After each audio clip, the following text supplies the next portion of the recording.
Hey guys, today I'm going to be sharing with you my to-be-read pile for June and July 2024.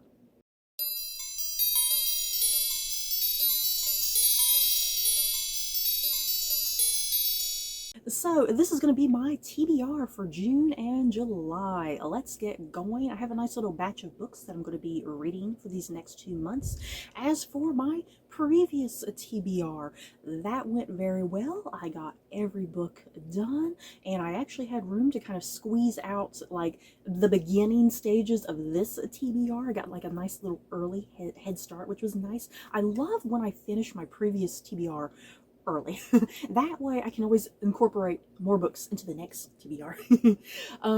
And yeah, for the most part, all of the books that I read the previous TBR, I enjoyed. I'm trying to think if there was a big standout book. What was the big standout book? I'm trying to think. I had some books that I was actually kind of a little disappointed with, but I still enjoyed. Like, I was a little disappointed with Yang Zichu's The Fox Wife.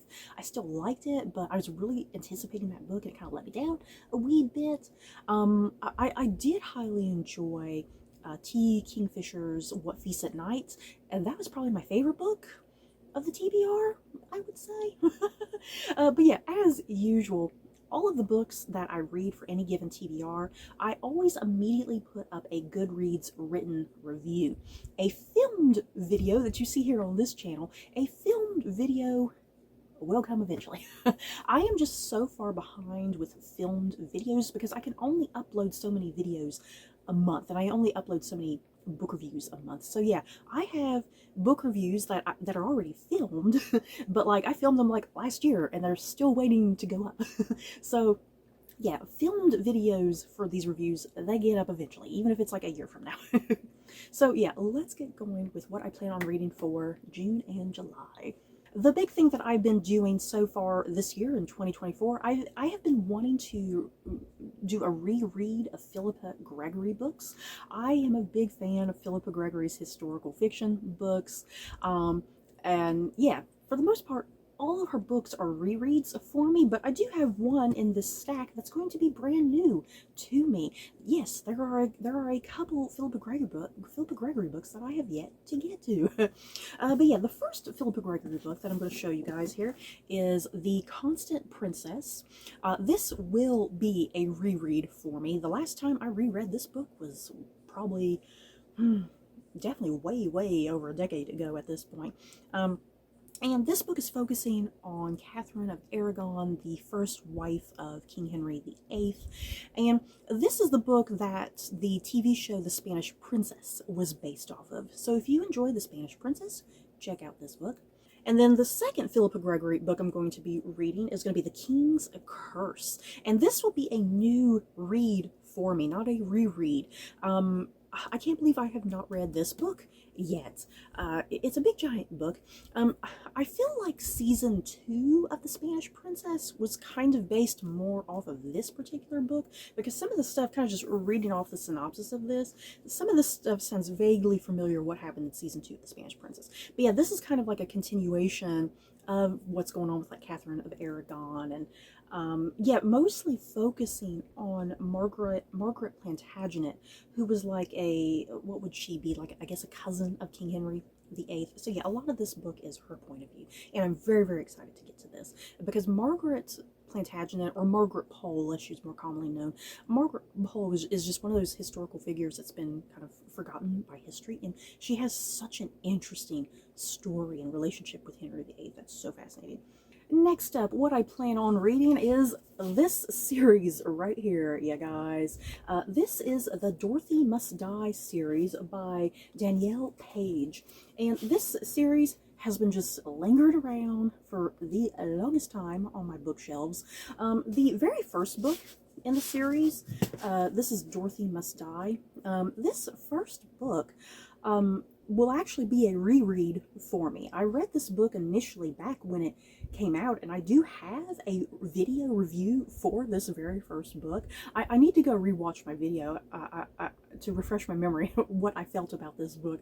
So yeah, this very first book is going to be a reread, and then all of this other stuff is I'm going to finally be making my way through this series. What you need to know about the Dorothy Must Die series, it's like it's Danielle Page's retelling of L. Frank Baum's The Wizard of Oz stories, obviously.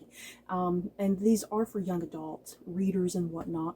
What I do remember about this very first book, it follows a young woman who finds herself trapped in Oz, and I think it's supposed to take place after the events of, you know, like everything that happens with Dorothy and the Wicked Witch of the West and whatnot. I think this is all kind of like an aftermath of that, and it's following like Dorothy all of a sudden is like the villain in this world. It's a very interesting take, you know. Dorothy, who's normally your heroine of the Oz stories, she's now your villain. So yeah, that's why it's called Dorothy Must Die.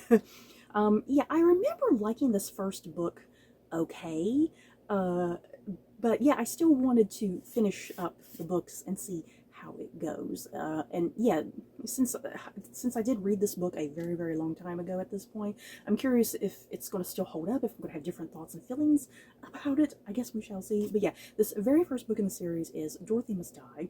And then we have The Wicked Will Rise, Yellow Brick War, and The End of Oz. So yeah, hopefully this reading adventure with these books, hopefully it goes well. I'm still looking forward to them. Next up, I plan on reading Leigh Bardugo's The Familiar. Out of everything that I'm reading for this TBR, this is what I'm looking forward to the most. This book has been hyped up all season, and this is actually going to be my very first experience with Leigh Bardugo, you guys. I have not read the Shadow and Bone books yet. I have seen the show. I love the show. I can't wait to get to the Shadow and Bone books. But yeah, this is going to be my very first time experiencing Leigh Bardugo. So yeah, what is this book about? In a shabby house on a shabby street in the new capital of Madrid, Luisa Catado uses scraps of magic to get through the days of endless toil as a scullion.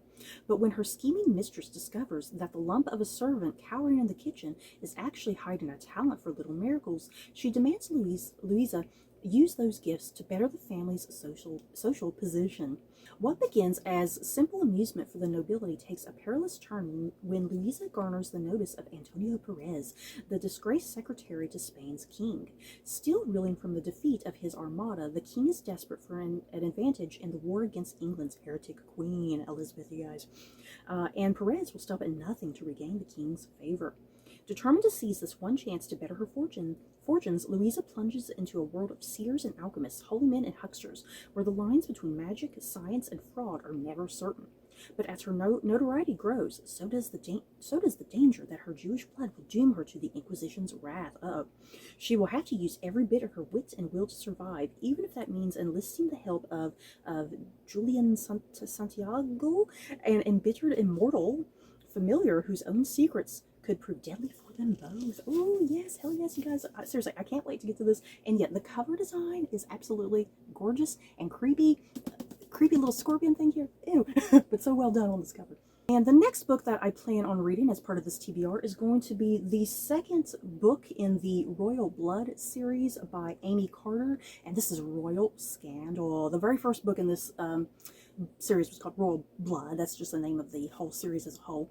I was pleasantly surprised with the very first book in this series. I read it back in January of this year, if I'm not mistaken.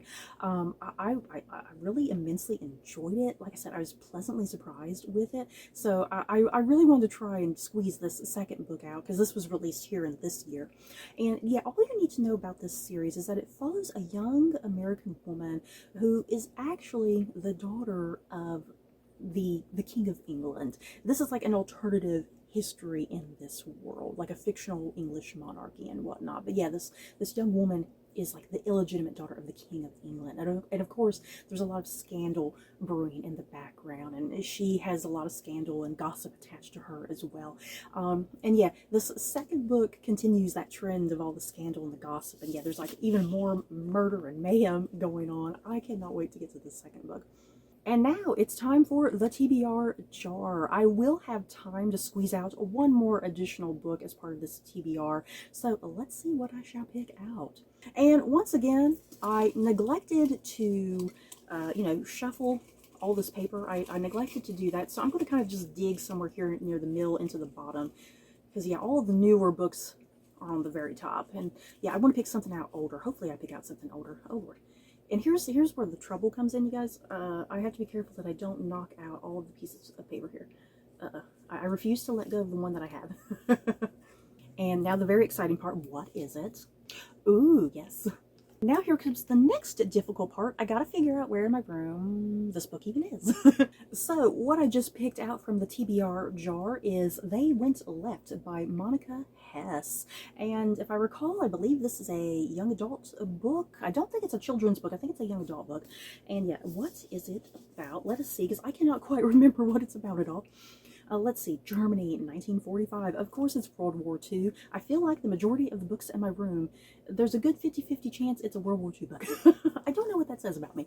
Let's see, Germany, 1945. The soldiers who liberated the Gross-Rosen concentration camp said the war was over, but nothing feels over to 18-year-old Sophia Liederman.